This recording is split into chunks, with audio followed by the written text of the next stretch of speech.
আসসালামু আলাইকুম। Doctor consultancy থেকে আমি আসাদুল্লাহ টিভি.ভিডিও ইউটিউব চ্যানেল থেকে আসাদুল্লাহ কনসালটেন্ট আছি তোমাদের সাথে এমবিবিএস ভর্তি হওয়ার।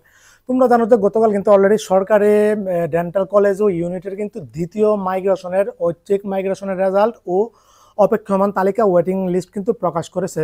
তো আমরা দেখলাম যে এই সরকারি ডেন্টাল কলেজে এমনকি ইউনিটে ওয়েটিং থেকে চান্স পেয়েছে মোট 41 জন, বুঝতে পারছো? 41 জন স্টুডেন্ট ওয়েটিং থেকে চান্স পেয়েছে। এই পজিশনটা গেছে কত পর্যন্ত জানো? পজিশনটা গেছে 600, মানে 648তম পর্যন্ত চলে গেছে।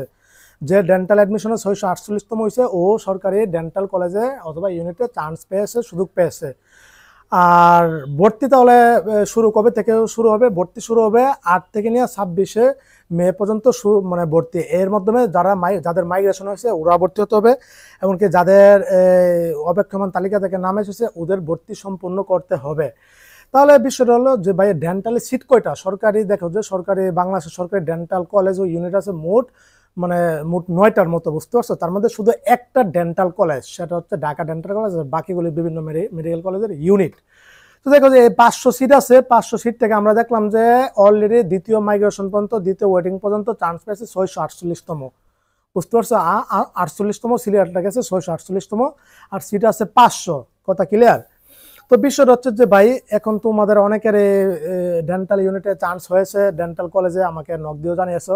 আবার ভাগ্য খুবই ভালো, অনেকের একটা মেয়ের নিচ হয়েছে তোমার এই 6,648তম, তো আর একটা মেয়ের হচ্ছে 653তম, মানে 653তম। আর মনে করো কয়টা আর 4-5টা টানলে কিন্তু চান্স হয়ে যায়, কিন্তু ওই ম্যাটারও ওয়েটিং থেকে চান্স হবে ইনশাল্লাহ। বিষয়টা হলো যে তৃতীয় ওয়েটিং থেকে কতজন নিতে পারে। দেখো ডেন্টালে অনেকে ভর্তি হইতে চায় না, এখান থেকে অনেকে ভর্তি হবে না, এখান থেকে অনেকে মেডিকেল কলেজে চান্স পেয়ে গেছে, অনেকে প্রাইভেটে ভর্তি হয়ে যাবে, অনেকে ভার্সিটিতে ভর্তি হয়ে যাবে। আমি তারপরে ধরলাম তৃতীয় ওয়েটিং লিস্ট থেকে 30 জন চান্স পাবে, আমি ম্যাক্সিমাম ধরে নিলাম, হয়তো 10 জন হতে পারে, 20 জন হতে পারে, আমি সর্বোচ্চ 30 জন ধরে নিলাম। 30 জন ধরে নিলে এই পজিশনটা কয় হাজার পর্যন্ত যাবে? পজিশনটা যাবে 6080 প্লাস পর্যন্ত যেতে পারে, বুঝতে পারছো? তো এই ছিল। আর ডেন্টাল খুবই ভালো, এমবিবিএস এর চেয়েও অনেক ভালো মনে করি, এখানে ক্যারিয়ার খুবই ভালো। আর অলরেডি তোমরা জানো যে বাংলাদেশের প্রাইভেট মেডিকেল কলেজের ডেন্টাল ইউনিটের নিশ্চয় কিন্তু করে ফেলেছো। এটার সর্বশেষ সার্কুলারটা প্রকাশ করে দিবে আজকে কালকের মধ্যে, 2-3 দিনের মধ্যে এটা দিয়ে দিবে। দিয়ে দিলে তোমরা সরকারি যে যার মেডিকেল কলেজে এসেছে এখানে ভর্তি হতে পারবা, বেসরকারি মেডিকেল কলেজে, মানে বেসরকারি ডেন্টাল কলেজ অথবা ইউনিটে ভর্তি হতে পারবা। ভর্তিটা শুরু হবে তোমার 21 তারিখ থেকে, বুঝতে পারছো? 21 তারিখ থেকে নিয়ে 31 মে পর্যন্ত ভর্তি কার্যক্রম চলবে। ওয়েবসাইটে বিজ্ঞপ্তি প্রকাশ করার পরে তোমরা ভর্তি হবা। আমার পরিচিত ঢাকা শহরের কিছু টপ ডেন্টাল কলেজ আছে, এগুলিতে চাইলে আমি তোমাকে অনেক কম টাকায় ভর্তি করে দিতে পারবো। মোটামুটি 5-6 লক্ষ টাকা তোমার ভর্তি কমপ্লিট, যেটা ভর্তি ফি 11 লক্ষ টাকা। আর চাইলে কিস্তি করে দিতে পারবো, বাকি টাকা মাফ করে দিতে পারবো। প্রিন্সিপাল ম্যানেজমেন্টের সাথে আমার কথা হয়েছে, আমার স্টুডেন্টের জন্য বিশেষ ছাড় দিবে। তোমরা আমার সাথে যোগাযোগ করবে, আমার সাথে কন্ট্যাক্ট করবে, কার কোথায় আসছে অথবা মাইগ্রেশন করো চাইলে ওইগুলিতে নিয়ে যেতে পারবো তোমাদেরকে। এটা একটা মহা সুযোগ। আর প্রাইভেটের ডেন্টাল ইউনিটের ভর্তি কার্যক্রম বললাম ওই 21 থেকে নিয়ে 31 মানে মে পর্যন্ত চলবে। তারপরে সিট ফাঁকা টাকা থাকলে দ্বিতীয় সার্কুলার দিতে পারে, এটা ঈদের পরে। তারপরে হচ্ছে তোমার দেখা গেছে যে ডেন্টালে অনেকেই ভর্তি হবে না, দ্বিতীয় সার্কুলার দিয়ে অবশ্যই দিবে। তারপরে মাইগ্রেশন চালু করবে এবার, ঐচ্ছিক মাইগ্রেশন, গতবার ছিল না।